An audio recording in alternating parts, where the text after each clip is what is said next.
Detroit in the late 1980s and early 1990s was a city caught between its glory days and its unraveling future. Factories closed. Homes emptied. Street corners changed hands faster than city officials could count. For families trying to raise children in that environment, life did not move gently. It pushed. It demanded. It shaped futures long before those futures had the chance to dream. And this was the Detroit that welcomed Tamara Greene, a girl growing up on the city's east side. A child who, by all accounts, had a bright smile, a softness in her voice, and a determination to take care of the people she loved. She graduated from Martin Luther King Jr. Senior High School in the year 1994. A young black woman with hopes bigger than the streets around her. People who knew her in those early years describe her the same way. Kind, funny, strong-willed, and beautiful. Beautiful in a way that stood out. Beautiful in a way that could open doors, and sometimes attract the wrong kind of attention. Like many young women in Detroit at the time, she was forced to grow up fast. And at 17 she became a mother for the first time. Her son Jonathan was born that same year. 2 years later she welcomed her daughter Ashley. 2 children before the age of 20. But even then Tamara wasn't lost. She wasn't spiraling. She wasn't the reckless caricature people later tried to paint her as. She was a young mother who still believed in the life she wanted. A different life. Her daughter's father would later tell Crime Town that Tamara once dreamed of becoming a nurse. She enrolled in prerequisite classes. She worked part-time. She balanced motherhood with ambition. She tried. She tried harder than anyone would ever give her credit for. Life does not always move with our plans. And for Tamara, somewhere between her early 20s and the responsibilities stacked against her, the path she wanted and the path she found herself on began to drift apart. Money was tight. Costs were constant. Childcare wasn't easy. And Detroit was not forgiving. Somewhere during those years she stepped into the world of Detroit strip clubs. Now, it's easy for outsiders to judge that decision. But to women living through the reality of Detroit in the 1990s, it was a job that paid enough to keep your lights on, keep your children fed, and give you the financial breathing room other jobs simply didn't offer. Tamara took the stage named Strawberry. And Strawberry wasn't just another dancer. She became a presence. According to a man who later called himself her attorney and confidant, God gave her that body and she knew what to do with it. He described her as the type of woman you called when the party wasn't just a party, when it was high-roller money, political money, private room money. Her beauty opened doors. Her confidence kept them open. And soon she wasn't just known, she was requested. But this visibility, this access, this proximity to powerful men and dangerous men alike, would later become part of the mystery of her death. Her life became a mix of survival, opportunity, and risk, all moving at the same time. By her mid-20s, Tamara had 3 children. Her youngest daughter, India, was born when Tamara was about 26. But details about India's father remain almost completely unknown, one of many parts of Tamara's life that lived in whispers. People said Tamara dated drug dealers. People said she used different aliases. People said she helped with check fraud. People said she lived with 1 foot in nightlife and 1 foot in the dangerous world beneath it. But these stories were mostly gossip. Speculation passed from one person to the next, layered with judgment, assumptions, and the kind of storytelling people do when they don't really know someone but feel entitled to comment anyway. The truth? Tamara kept things private. She told people what she wanted them to know and held the rest inside. What we do know is that she was drawn to men with status, men whose names carried weight. And in the Detroit of that era, weight often meant danger. One of those men was Eric Mitchell, a figure in Detroit's drug scene. Eric was older, street-smart, and known in circles that rarely felt safe.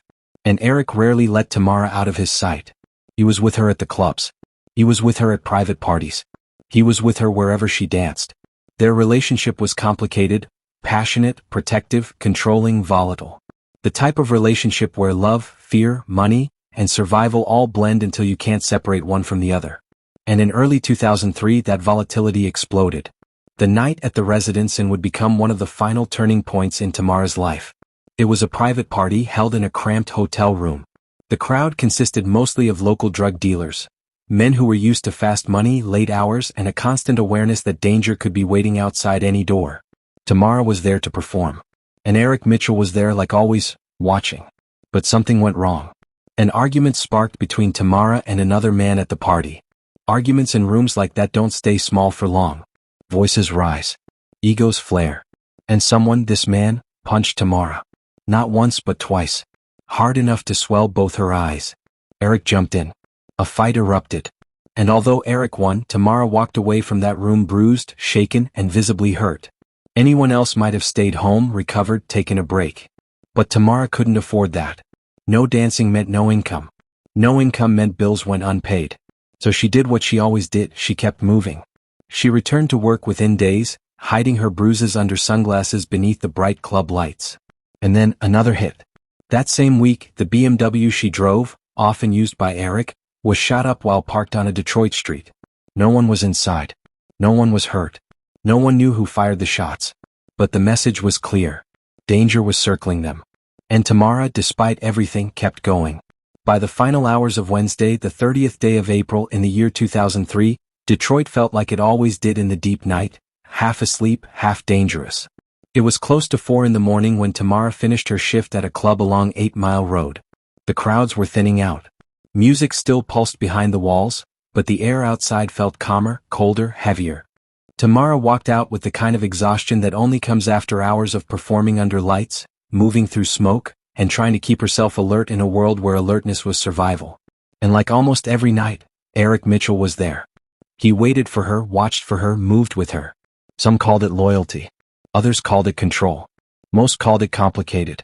When the club closed its doors, they left together, heading back toward Eric's home. The streets were quiet, the kind of quiet that feels like a warning. When they arrived, neither of them got out of the car immediately. People who live lives surrounded by danger often treat cars like safe rooms. Conversations happen there. Arguments happen there. Silences stretch there. Decisions are made there. What happened inside that car in those minutes is something only Tamara and Eric truly knew. But whatever words were exchanged, whatever thoughts passed through Tamara's mind, whatever the next step in her life might have been, it all ended in seconds. According to Eric Mitchell, as they sat inside the car outside his home, a white SUV approached slowly from down the street. There was nothing unusual about cars passing at that hour in that neighborhood. People moved at all hours for all kinds of reasons. But this SUV didn't pass. It pulled up beside them. Closer than a casual stop. Close enough for Eric to notice its deliberate pace. Close enough that danger announced itself before a single sound was made. A man leaned out of the passenger window. A gun in his hand. No words. No warning. And then gunfire. Loud. Sudden. Final. Eric ducked the moment he saw the weapon. He later said it was instinct, something wired into him from years of living around violence. Tamara never had that chance. Bullets tore through the window. Through the air. Through her body. According to initial reports, she was struck 3 times. Eric was struck multiple times as well. He later claimed 5.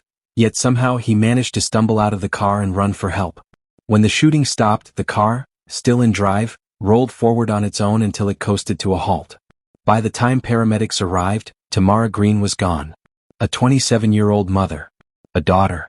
A woman who had spent her life fighting to stay afloat. Gone before sunrise. Detroit had seen many murders by 2003. Too many. So many that some cases barely made the news.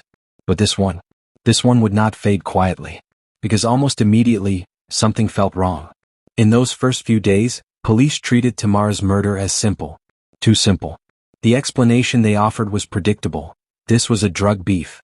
Eric Mitchell was a known figure in Detroit's drug scene. He'd gotten into fights. He'd made enemies. This was payback. Case closed, or at least case shelved. But here's the truth. From the very beginning, the investigation into Tamara Greene's death barely moved. Officers did not canvass the area thoroughly. Leads were ignored. Witnesses were never interviewed. Evidence wasn't documented properly. Reports were missing. The file looked nothing like a file for a homicide case that mattered. And quietly, rumors began to spread within the department. Rumors that someone did not want this case solved. Weeks later, the case landed on the desk of Lieutenant Alvin Bowman, a homicide detective known for being meticulous, methodical, and unwilling to be intimidated. And the moment Bowman reviewed the case file, he knew something was off. The file was thin, too thin. Evidence that should have been secured was nowhere to be found. Reports were missing. The file was not even stored in a secure location. This wasn't negligence. This looked deliberate. Then Bowman received a quiet warning from a sergeant. There was a rumor that Tamara had ties to a supposed party at the Menujan Mansion, the official residence of Detroit's mayor. A party that was said to involve High-ranking officials, powerful men, and dancers brought in to entertain. A party that would become one of Detroit's most persistent urban legends. A party that, according to whispers, Tamara Greene had danced at. A party that allegedly erupted into violence when the mayor's wife arrived unexpectedly. A party that city officials were desperate to deny ever existed. And suddenly Bowman understood why nothing in the file made sense. This case wasn't being ignored. It was being buried. But it wasn't just the missing documents. Bowman noticed something else, something chilling. Tamara Greene had been killed with a .40 caliber bullet. That detail alone wouldn't raise alarms, except for one thing. .40 caliber ammunition was the type issued to Detroit police officers for their department standard Glock pistols. Street criminals in Detroit at that time typically carried 9mm handguns. .40 caliber Glocks? Rare. Expensive. And overwhelmingly in the hands of law enforcement. Bowman felt something tighten in his chest. This wasn't adding up. Not the file. Not the evidence. Not the silence. And as he dug deeper, something else emerged. Officers at the scene said they found more shell casings than the number recorded in the official report. The official file said 12. But eyewitness officers insisted the number was closer to 18. 6 shots erased from the record. 6 missing casings. 6 missing pieces of evidence. 6 reasons to question everything. The moment Lieutenant Bowman shared his concerns with other officers, everything changed. He was suddenly transferred out of homicide. No notice. No explanation. A move that sent only one message. Stop asking questions. Bowman wasn't the only one punished. Multiple officers later claimed they were. Pushed aside, disciplined, silenced, or threatened. All because they tried to pursue leads linking Tamara's murder to people in positions of power. Police whistleblowers eventually filed lawsuits. Some won. Some lost. All claimed the same thing. That they were told to leave the case alone. But why? Why would the death of a 27-year-old mother cause such a reaction? Why would evidence disappear? Why would officers be silenced? Why would a homicide case be left to rot? Detroiters whispered one answer. Because she knew something she wasn't supposed to know. Or worse, because someone feared what she might say. Detroit is a city where stories move faster than proof. Where rumors grow legs, sprint across neighborhoods, and become truth long before facts ever surface. And in the fall of 2002, one story spread like wildfire. A story about a party, but not just any party. A party said to have taken place at the Mnuchin Mansion, the official residence of Detroit's mayor. A party that involved dancers, city officials, influential businessmen, security officers, and the kind of late-night energy that powerful men often hide behind closed doors. No one ever proved this party existed. There were no photos. No documented guest lists. No official reports. But despite the lack of proof, Detroit believed it. People claimed a dancer was injured. People claimed the mayor's wife walked in unexpectedly. People claimed chaos erupted. And as the story grew, one name surfaced again and again. Tamara Greene. The version repeated most often went like this. Tamara Greene, known in the clubs as Strawberry, was allegedly performing a lap dance for Detroit Mayor Kwame Kilpatrick when his wife suddenly walked in. According to the rumor, the mayor's wife became enraged. She allegedly attacked Tamara. Security allegedly intervened. And the night ended with chaos rather than celebration. Again, none of this was ever proven. No witness has ever gone on record to confirm it. No official documentation exists. And the mayor's team repeatedly dismissed the rumor as fiction. But in the streets of Detroit, this story became folklore. A whispered explanation for why powerful people might want Tamara quiet. And when she was murdered just months later, many people didn't question whether the two events were connected. They assumed they were. The tragedy of this rumor was not only what it suggested, but what it overshadowed.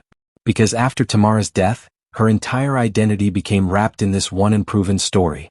People no longer talked about her childhood, her dreams, her hopes of becoming a nurse, her 3 children, her bruises that she covered with sunglasses, her attempts to survive Detroit's grind. Instead, her name became shorthand for controversy. A symbol. A scandal. A rumor that refused to die. And yet, none of the people whispering knew her. None of them knew what she carried or how much she struggled. None of them knew the weight of raising 3 children alone in a city fighting for breath. Tamara deserved more than a rumor. But that rumor would soon shape everything that happened after her death. Once Lieutenant Bowman was pushed out of homicide, Tamara's case drifted through the system like a file no one wanted to touch. As weeks turned into months, the investigation stalled. As months turned into years, the case grew colder. And as the years continued, something became painfully clear. No one in power was going to solve this murder. People whispered. Why was evidence handled carelessly? Why were officers warned to stay quiet? Why did witnesses claim they were intimidated? Why did the city act like Tamara's life didn't matter? And underneath all those questions was one unspoken truth. The silence around Tamara Greene's case was too coordinated to be accidental.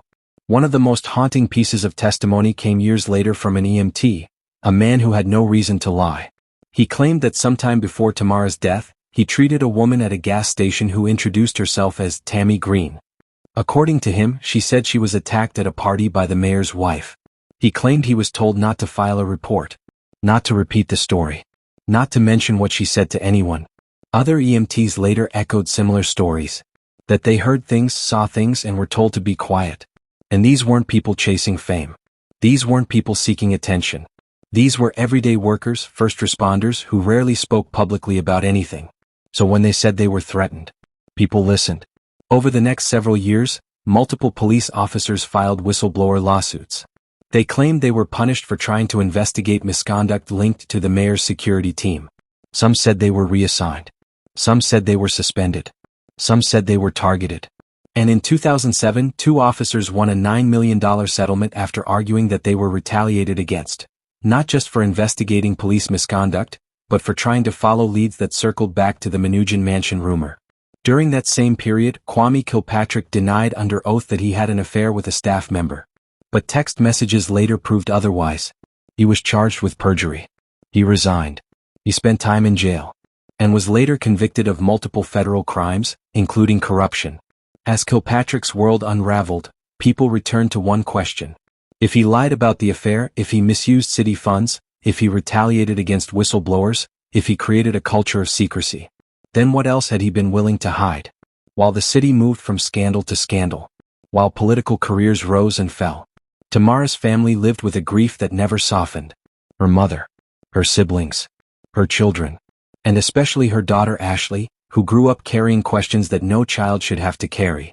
In 2005, the family filed a lawsuit against the city and the former mayor. They argued that the investigation into Tamara's death was sabotaged, that the truth was buried, that powerful people interfered. But in 2011, a judge dismissed the case, citing lack of proof. Lack of proof, a phrase that ignored the missing documents, the missing evidence, the missing casings, the missing transparency. The family appealed. They lost again. But they never stopped fighting. Because for them, Tamara wasn't a rumor. She wasn't a scandal. She wasn't an urban legend. She was a mother who never came home. And someone made sure she never would. During the 2011 hearings, something unexpected came out. Police testified that they had identified a suspect in Tamara's murder. A suspect. After years of silence. After years of ignoring the case. After years of missing evidence. But if a suspect existed, why wasn't he arrested? Why wasn't he questioned? Why wasn't his name released? The police never offered answers. And for Tamara's family, this revelation raised a painful suspicion. Maybe the suspect wasn't the problem. Maybe the risk of what that suspect could reveal was. For almost 20 years, Tamara Greene's story lived in shadows, whispered, forgotten, or dismissed. Her case slipped into the cold files of Detroit's history, and powerful people assumed the world had moved on. And then, in early 2024, something happened that no one expected. Her daughter Ashley, now a grown woman, made a video. Just a short video. Recorded on a phone. Posted on TikTok. No script. No edits. No dramatic lighting. Just raw emotion. And in that video she spoke the truth as she knew it. Her truth. Her family's truth. Her mother's truth. She did not hold back. Ashley said her mother was not killed in a random act of violence. She said the gun that killed her mother was the type issued to Detroit police officers. And she said that instead of paying her mother hush money, the mayor paid officers to silence her permanently. Her voice trembled, but her words were sharp. Her pain was visible. Her grief was steady. Her anger was justified. Within days the video went viral. 4 million views. Then more. People who had never heard of Tamara Greene suddenly wanted to know who she was. People who had forgotten the rumor remembered it. People who had ignored the case started to ask why no one had been held accountable. And once again, after 20 years of silence, the city began to talk. The comments poured in. How did this happen? Why wasn't this solved? How did a mother of 3 get erased? Why didn't Detroit protect her? Strangers across the country connected with Tamara, not because she was part of a scandal, not because of rumors, but because she was human. A woman trying to survive. A mother who didn't deserve what happened to her. A daughter whose life mattered.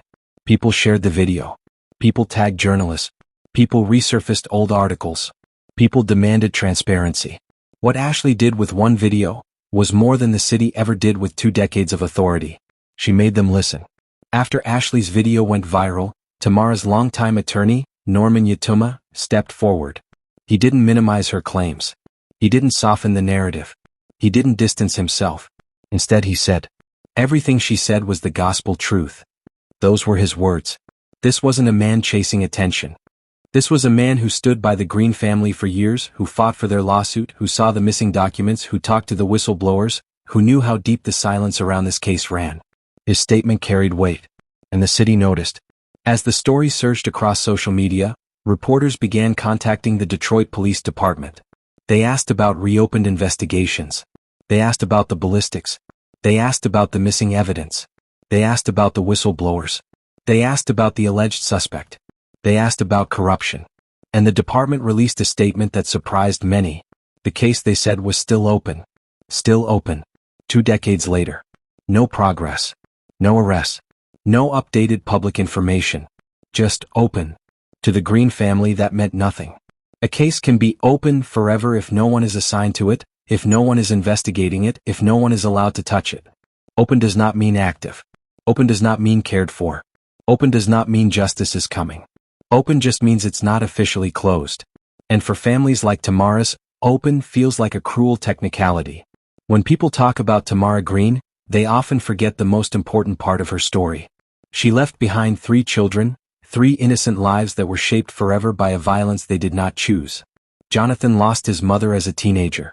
Ashley lost her mother at an age when she still needed guidance, comfort, and stability. Little India lost her mother before she ever had the chance to form memories of her. 3 children. 3 futures altered. 3 people who grew up with a hole in their lives that nothing could fill. As they grew older, they were forced to hear rumors about their mother. To hear her name tied to scandal. To hear her described as something she wasn't. To hear lies.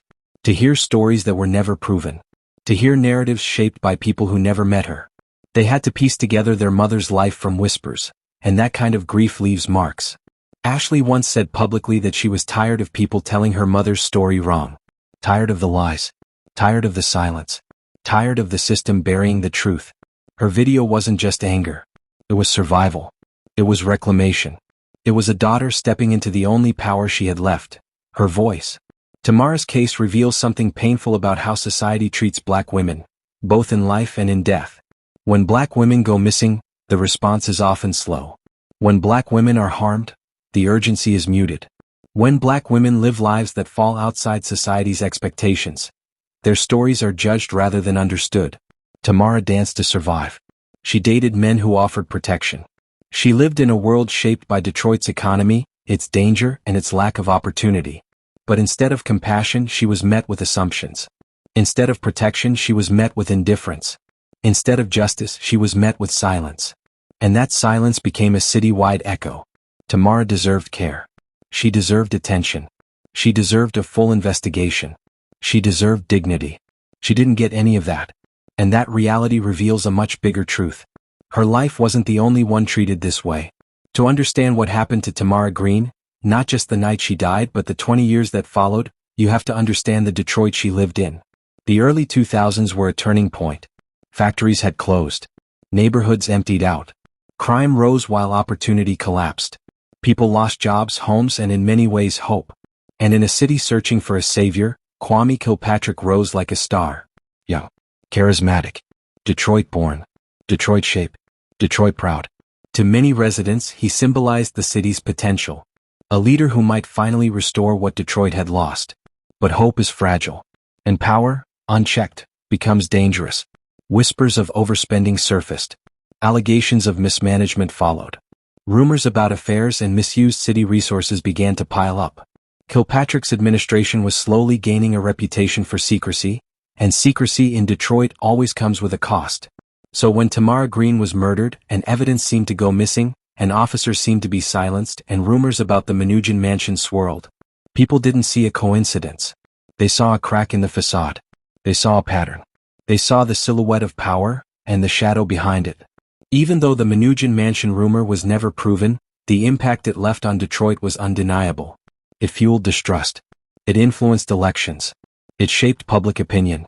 It created a mythology around the mayor's years in office that remains to this day. And at the center of that mythology, whether she wanted to be or not, was Tamara Greene. She became the dancer at the rumored party. The woman injured by the mayor's wife. The woman who supposedly knew too much. The woman who ended up dead months later. Even people who didn't believe the rumor still wondered why the investigation into her death was so mishandled. Why evidence disappeared. Why officers were transferred. Why whistleblowers were punished. Whether or not the rumor was true, the cover-up appeared real. And sometimes in true crime, the cover-up tells you more than the missing facts ever could. For years, Detroit spoke of Tamara Greene only through the lens of scandal. A rumor. A whisper. An unverified story tied to a powerful man. But lost beneath those layers was the woman herself. A woman who raised children on her own. A woman who survived poverty.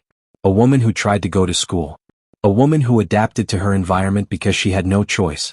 A woman who endured abuse, danger, and judgment. A woman who did not deserve to be reduced to a headline, or forgotten altogether. And that is perhaps the deepest tragedy. Her life mattered. Deeply. And yet, for years, Detroit spoke of her only in connection to someone else. Her name carried weight, but not the kind she earned and not the kind she wanted. As the years passed, Detroit tried to move forward. New mayors. New leadership. New priorities.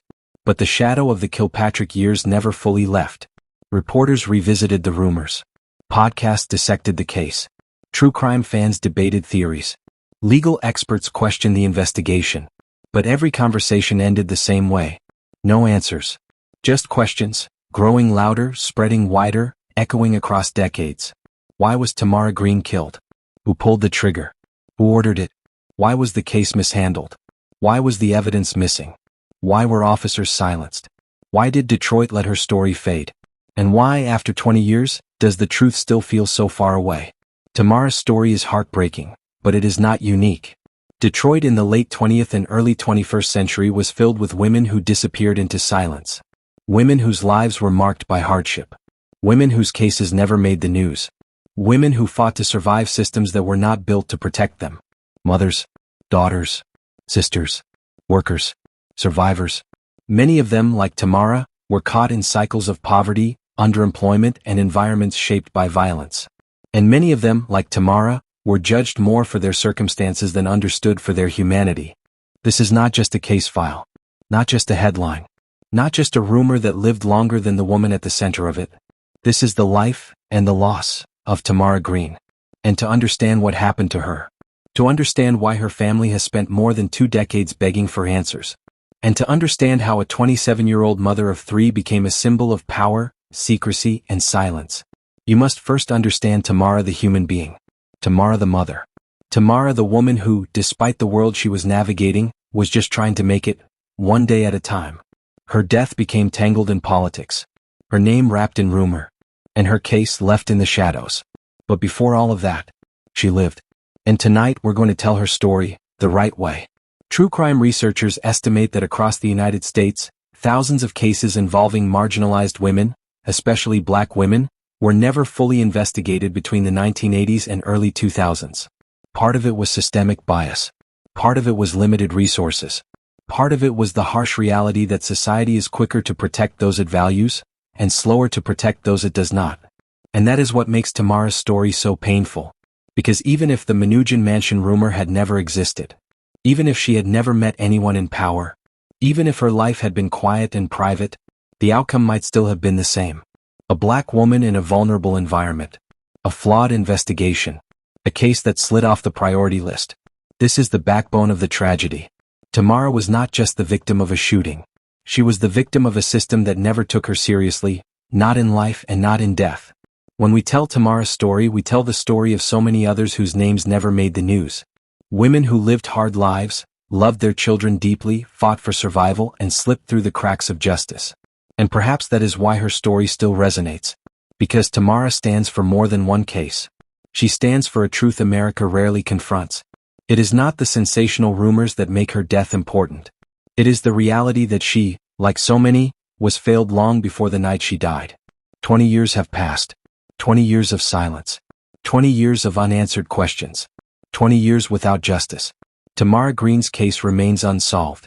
Her family continues to fight. Her daughter continues to speak out. Her name continues to surface in debates about corruption, power, and accountability. And the question still stands. Who killed Tamara Greene? Was it connected to her boyfriend's world? Was it connected to her work as a dancer? Was it connected to powerful people? Was it connected to a rumor Detroit could never confirm but never forget? Or was it a combination of all these things? The truth may be buried, but it is not gone.